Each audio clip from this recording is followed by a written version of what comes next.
Hi, my name's Chris, welcome to Chris Goes Exploring, and in this video I just want to have a bit of a recap on what happened in 2023 because it was a year unlike any other for us.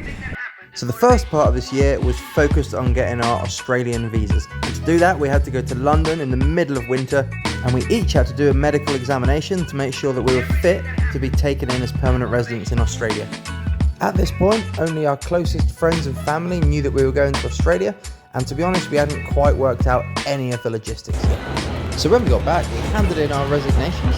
And we made preparation for moving to Australia. However, and this was a big problem, we didn't at this point have our Australian visas. We just knew that they were on their way.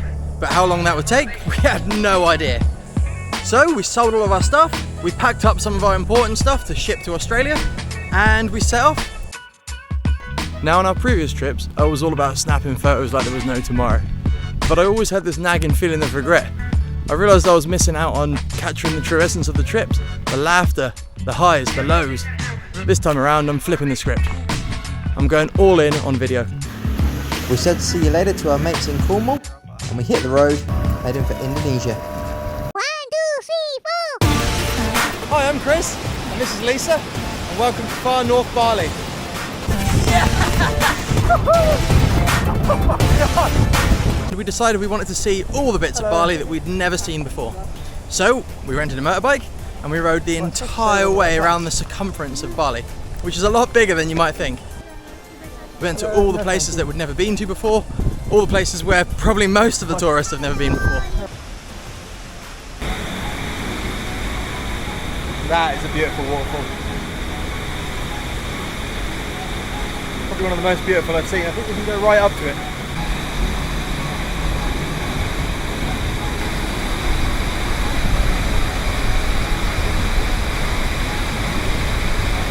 Whilst here in Bali, Lisa and I decided to make some wedding rings, as our real wedding rings we didn't want to lose or damage, so it'd be good if we could have some ones for travel.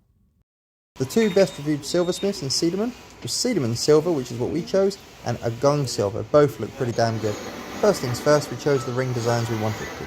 Upon arriving, we were given some small silver pellets, which he weighed in front of us, and we went ahead and melted them down, and it didn't take long for that to melt down and turn into a liquid, which he then poured into a mould and set us off on our way.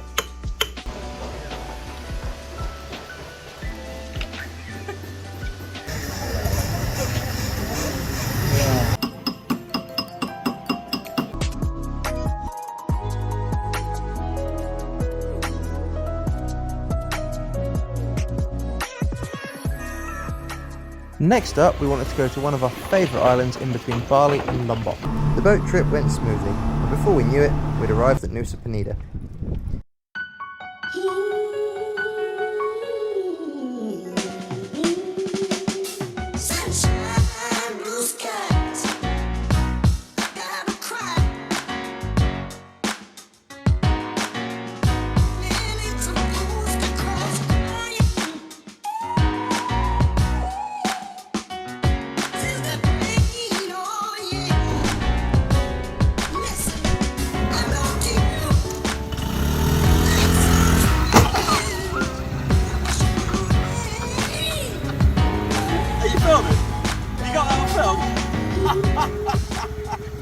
Having been here before, one of my biggest regrets is that I never went down to the bottom. Now the path is pretty dodgy, yes, but it's perfectly doable.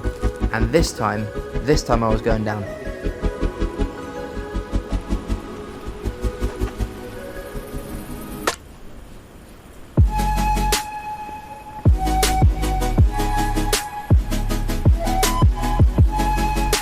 It was around here that I completely lost track of where the path went, but luckily I found it again. The safety fence just got a whole lot crapper.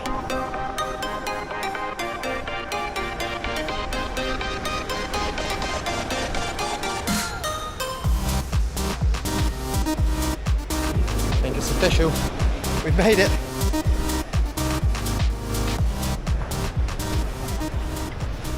And that's us, we've made it. I've wanted to do that for 4 years and actually regretted not doing it. I'm here. In my opinion, this is the best thing about Nusa Penida. Back in 2018, Lisa and I checked into a local hostel and we met the nicest guy there, the manager, and we've kept in touch with him since. And we were very excited to go and meet him and say hi. Hello, Chris and Lisa. How are you? Oh my goodness. Big smile. Big smile. Good to see you, Ronnie. Yeah. After a month in Indonesia, we jumped on the plane and we flew to Sri Lanka. Sri Lanka is somewhere I'd been to before. About 7 years ago, I rented a dirt bike. I rode the entire circumference of the island and then straight through the middle where all the mountains are. And I had an incredible time. And that's what really got me hooked on adventure and travel and, you know, places that are very unfamiliar and unknown to me.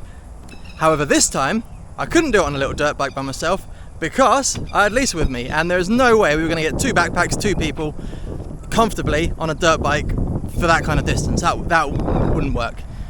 So we thought about renting a car, we thought about renting a more practical bike, and none of that really appealed to us. It seemed like a boring option, you know. We thought, what's the transport of the people in Sri Lanka? And that obviously is tuk-tuks. So we looked into renting tuk-tuks, and it turns out you can. You just need a tuk-tuk license. Okay, engine is now running. If the engine was cold, you would use the choke. Oh, of course I would use tonk. The what, sir? I don't know. I've never used this word before.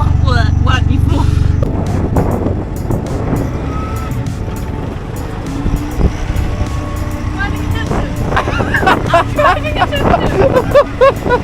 I'm Perfect. now officially more experienced with driving a tuk-tuk than a motorbike.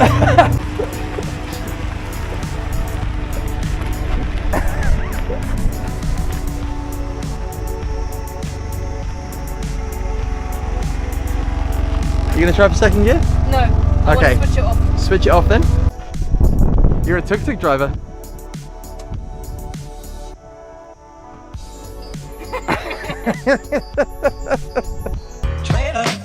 So Lisa and I are here for an entire month, and we have our tuk-tuk for that whole duration. So in that time, we intend on doing a lap of the island, cutting through the middle and checking out all the mountains, and really getting a taste of the country.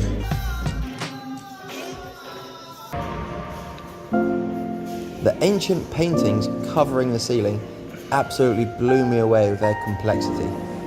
This is a true gem, and you can clearly see why this is a World Heritage Site. It's a wonder to behold.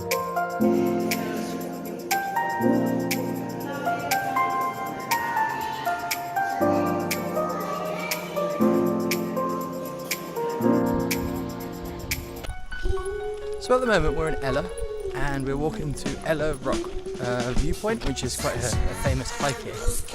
A large part of it is on the train tracks, which is a little bit unnerving, but the trains are pretty slow and pretty loud, so I've no doubt that we'll hear it coming.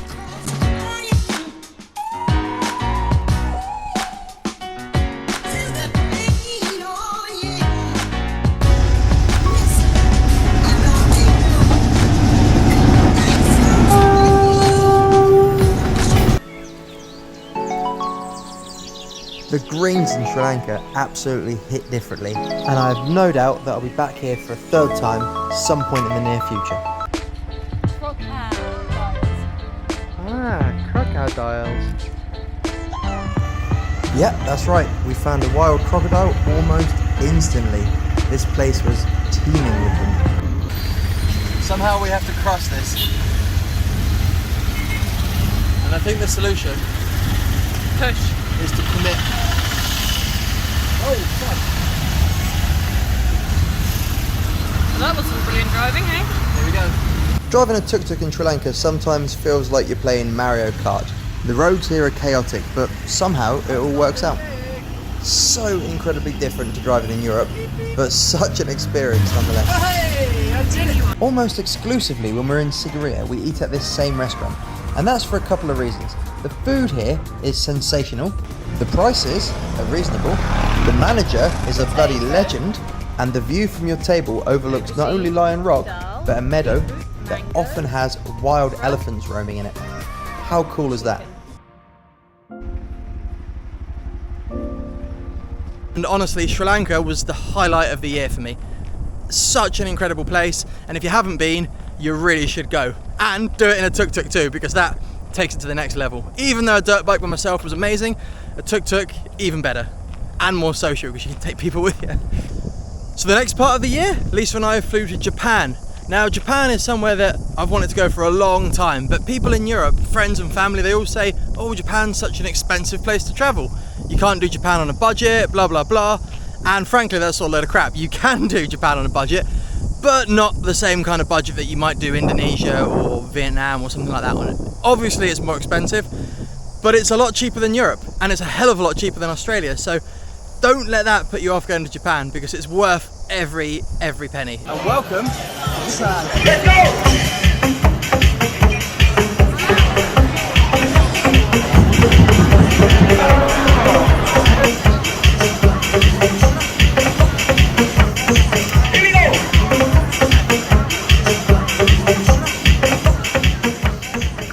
We're in Tokyo.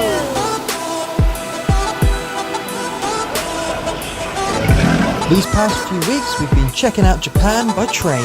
You've already seen Osaka and Nara, and in this episode we focus on Hiroshima, Kyoto and Tokyo.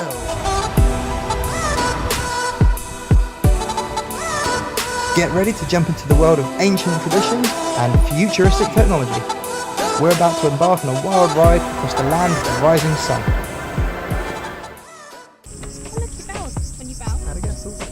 Japan has a very defined culture of respect for each other. There's lots of bowing and lots of manners. And I see these deers have been taught to be just as respectful. They bow before you feed them.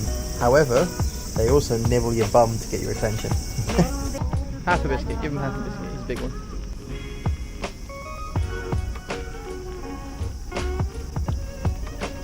He's bowing. They've taught him to bow.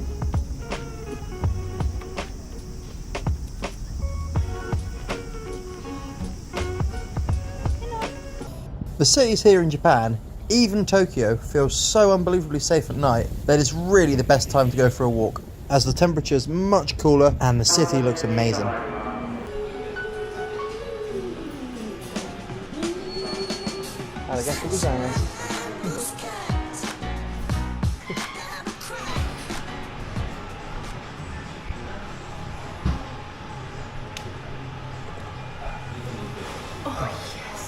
Oh, he loves it.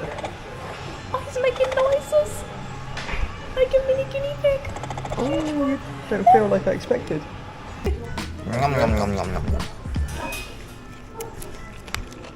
You like that?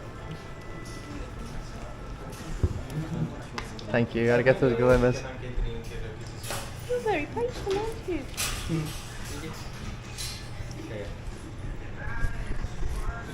Next up was Vietnam. Now, Vietnam is somewhere that Lisa and I had been to before. We went to Hanoi in the north part of Vietnam, and we, to be honest, didn't really have a very good time. So we left earlier than we'd planned to. We went to Thailand instead, because Thailand's amazing. Everyone knows that. So we wanted to give it another shot, but this time we went to the centre, or the central part of the coastline. And to be honest, again, we still don't like it. We gave it a chance. We did, however, meet up with one of my old school friends, Jack, and we had a really nice time with him. This legend is called Jack. Last time I saw Jack was 15 years ago while we were still in school, and he was awesome enough to fly up to Da Nang to meet us to spend a couple of days. Well, it turns out Jack's been living in Vietnam for the last 7 years teaching English in Saigon. Next up was northern Thailand. Now, we flew to Chiang Mai. Chiang Mai is one of my favourite cities in Southeast Asia. It's, to be honest, I think it's the most livable city in Southeast Asia. The food is awesome, it's cheap, it feels very developed, you can do whatever you want there. You can get by with English, most people can speak English, and there's lots of mountains and greenery and waterfalls, and we saw so many waterfalls there. If you haven't been to northern Thailand, you got to check it out. I actually prefer it to the south. Well, welcome to Chiang Mai in northern Thailand. In my opinion, this is one of the best cities in all of Southeast Asia. Apart from, it doesn't have a beach, which is a deal breaker for me. However, what it does have is amazing temples, breathtaking landscape, mountains, and some of the most unusual waterfalls you've ever seen. Oh yeah! In this episode, we explore some of the attractions surrounding the Chiang Mai area and end up in a secret cave temple. So sit back, turn up the volume, crack open a beer, and let's go exploring. Before long, we found this amazing viewpoint, which was one of our most memorable viewpoints that we've had from travelling in the past. Honestly, my camera doesn't do this justice, and I found this dog with eyebrows. Now previously, I'd been to Koh Lanta in the south, but I'd never been to Koh Phangan, Koh Samui, any of that kind of area, and this time I did that area. We travelled to Koh Phangan and Koh Samui to see what each of them have to offer. And no, we're not going to the full moon party. We visit the best beaches, see the best views, and do our best to explore the hell out of these two islands, being sure to have a damn good time along the way. Don't embarrass me. I told him, don't embarrass me, no. So join us as we go to some of the best temples, ride some off-road tracks, visit a mummified monk that's been meditating for 50 years, and just see as much as we can from the time we have here in the Gulf of Thailand before heading back to the mainland. Typical island life on Koh Phangan. The locals don't wear helmets. Lisa was very fortunate to find a very small helmet that fit her head with the bike rental place, but none of them would fit mine that were any good. So I had no choice but to buy my own. Got a bit bored of Thailand pretty soon because it's too easy. It's too much of an easy travel destination. If you're going backpacking for the first time, Thailand, awesome. It will ease you into it. But to be honest, it's too easy. It takes some of the fun away. Like, people speak English, it's easy to get by. People don't try and con you or scam you for money. It's just easy, which is great, but it takes some of the fun out of it. So at this point, we're considering going to Australia. Now, we're still waiting on our visa, but anticipation is killing us. Like, we have to see Perth. We're so excited. Every day we're talking about what we're going to do when we get to Australia. So we decided to head back to Indonesia, which is very close to Australia, pick up our suitcases, go check out our favourite place in the world, which is the Gili Islands in between Lombok and Bali. If you haven't been there, check out the video. You've got to see this place. I would say this is actually one of my favourite places on this planet. It's pure island vibes. It's so good. Such a good place. In this episode, we visit two of my absolute favourite islands in the whole world, Gili Air and Gili Trawangan here in Indonesia. This trip will mark our 4th time on this island in the past 6 years, and I'm determined to show you all of my favourite spots, from the night markets to the parties to the swimming with turtles, the whole shebang. Every time we've ever visited these islands, we've left with amazing memories. So stick with us and I'll attempt to show you what the Gilis are all about.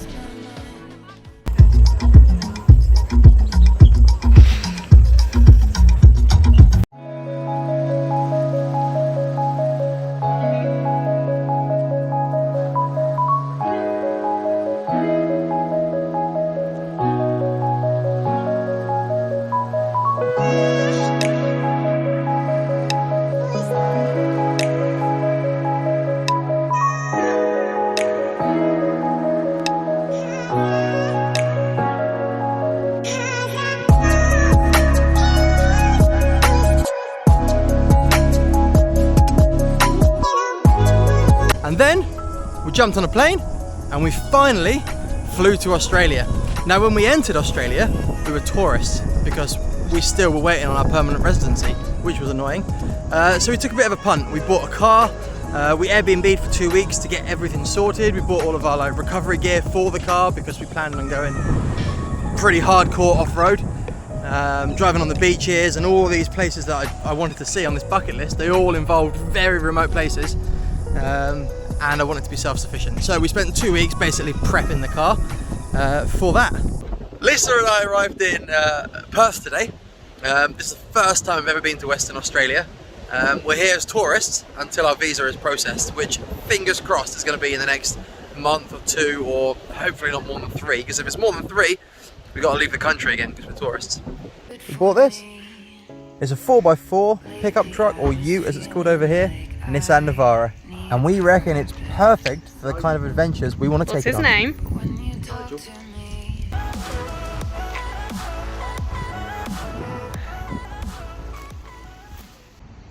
Anything you'd like to say?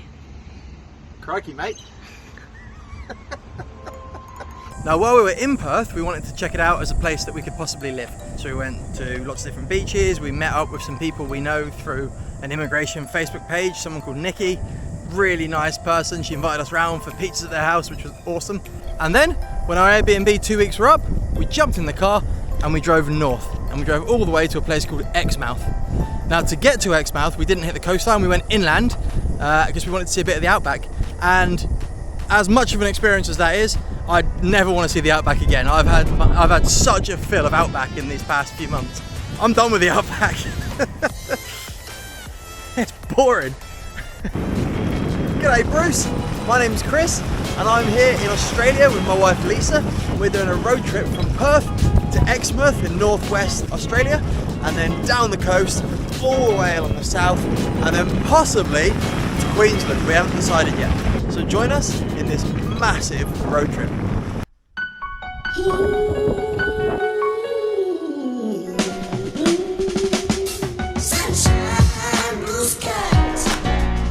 What do you think about that comment? Life is broken.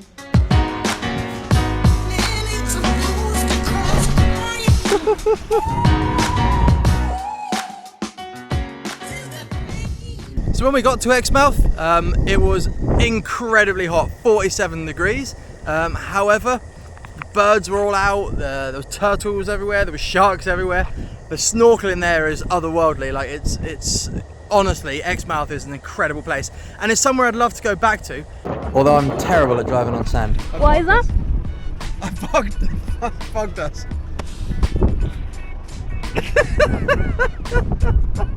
I got carried away. What happens when you let him go off-roading for 2 minutes? Unfortunately, I'm still absolutely crap at driving on beaches. That's not changing. Today is Lisa and I's. Today is our anniversary, our 1 year married anniversary, and we are in the most amazing spot near Exmouth. This place is called 14 Mile Campsite. Check out this water. This isn't photoshopped or anything, this is legit the colour. And these birds, absolute bloody legends. But these birds, absolutely bloody terrifying. Lisa had one of them pop over her shoulder to say hello while she was on her laptop and it scared the hell out of her. I chased it away with an empty drinks bottle. Unfortunately, the flies in rural Western Australia are just unreal. It's horrendous. We then drove back down to Perth. The corrugations smashed the crap out of our door latches on our tailgate. So I bought some strong epoxy glue, but the problem is bits of plastic have fallen out, so to fill the gaps, Lisa had this brilliant idea. It looks hideous. Filled all the gaps with tissue, jammed a load of epoxy in there, both sides. I'm gonna let that tissue go hard, and then I'm gonna put loads more of epoxy over the top, and then I'm gonna spray paint it black so it doesn't look like tissue. But yeah, good bodge, I think. Fingers crossed it works. Next up was Rottnest Island. In this episode, we go to Rottnest Island for a day trip. We hire bikes and cycle an entire lap of the island, stopping off at all of the best places. This has got to be one of the best islands that I've ever visited. We see some absolutely amazing places and we hang out with these crazy little animals called quokkas. This is going to be a good one. Lisa has been so excited to see some quokkas for years now. And finally she got a chance to do it, and they were everywhere here and they're so friendly. They're somewhere in between, like, I don't know, a kangaroo and a wombat and a rat combined or something. They're unique. They're only found in Western Australia and they're lovely little animals. And we continued all along the western coast and then the southern coast, making our way around past Margaret River, past Albany to Esperance. Esperance is somewhere that I've been excited to go for a long time. I followed some like Facebook page, Instagram pages of Esperance, because if you've not seen Esperance, you should definitely look it up. It's got some of the whitest sand beaches in the world. The sea is like the clearest water you will ever see. From a nature standpoint, fucking hell, is unmatched by anywhere. This episode, we continue our epic road trip around Western Australia, heading south of Perth all the way around to Esperance. Down here, things are a whole lot greener and you can find some of the best beaches that Australia has to offer, with crystal clear water and sand that's so white it literally hurts your eyes to look at. This state has a population so incredibly low that the nature is all yours and we really got stuck in. So welcome to the south of Western Australia. While we were there, we drove on some beaches, we went on lots of walks and adventures. this is a first, isn't it? I don't even look real. You want to hear a song? A German song? Yeah. Wir sind die Coolsten, wenn wir cruisen, wenn wir durch die City düsen. I don't know more. What the hell does that?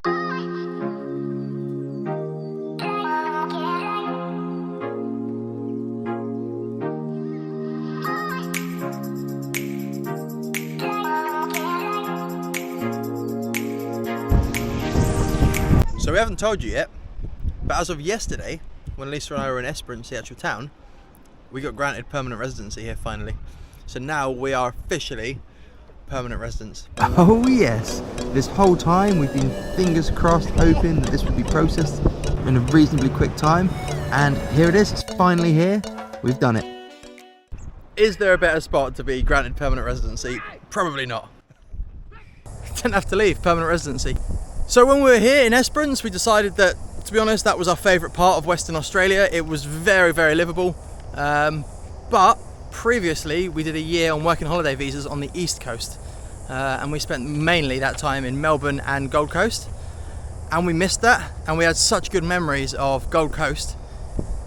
As much as we liked Western Australia, we just kept coming back to Gold Coast and the mountains and the greenery and the waterfalls, and Western Australia is very barren, very deserty, which is nice, but God, I just missed the green, and I just had to have that green back in my life.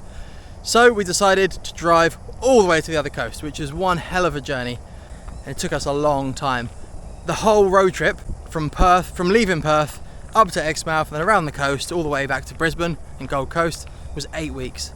And to be honest, we were absolutely hauling ass. We covered a lot of miles in that time. You could have done it quicker, but not a lot quicker. Like, that is a long, long way.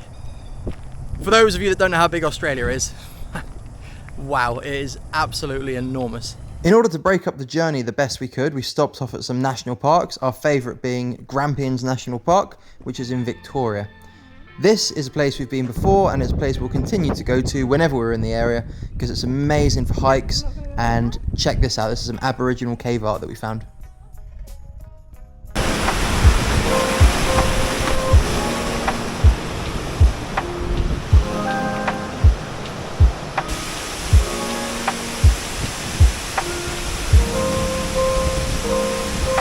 Now when we arrived back over on this coast, we didn't have anywhere to stay, and the storm and monsoon season was kind of coming in. And living in a rooftop tent is not ideal for that time of year. Have you ever seen a lightning storm like this? Fucking get ready for this. Whoa. Fuck me. Okay, I'm going back in. Luckily, a good friend of ours, Alana, said, do you want to stay at our house? You can rent my house out, I'm not using it anymore. And that was super convenient. Now, the inconvenient bit is it's in Brisbane, and we don't really care about Brisbane. We don't want to be in Brisbane, we want to be in Gold Coast, near the beach. We love the outdoors. However, it's a beautiful house, and it's perfect to get us out of this stormy season, and give us an opportunity to set things up with jobs and, you know, to spend Christmas and everything. And so that's exactly what we've been doing these last few weeks. We've been living at Lana's house, we've been applying for lots of jobs, we've been going for regular trips to the Gold Coast to check out areas we've not seen before, and that's how we're going to see out this year.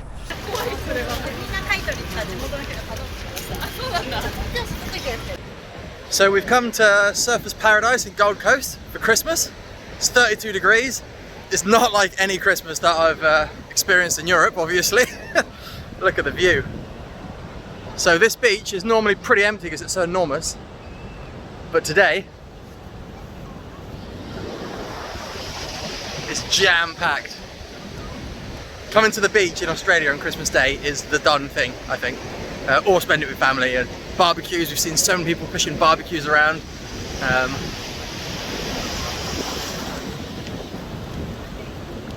What a surreal Christmas day. I've just been for a swim as well in the water. It's super wavy because we've got a lot of storms and stuff recently. There was a big typhoon up in Cairns like a few days ago. In the more like summer season, like less stormy season, this water is lovely blue, like turquoisey, tealy blue, and really see-through. But at the moment it's quite choppy. But What a place to spend Christmas. 32 degrees, which is hot, but when you've got in the sea, it's like, it's perfect. And the sea is such a good temperature as well. It doesn't even feel cold when you first get in. Amazing.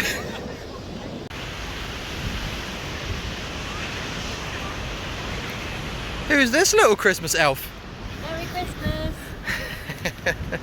How are you finding your Australian beach day? Hot.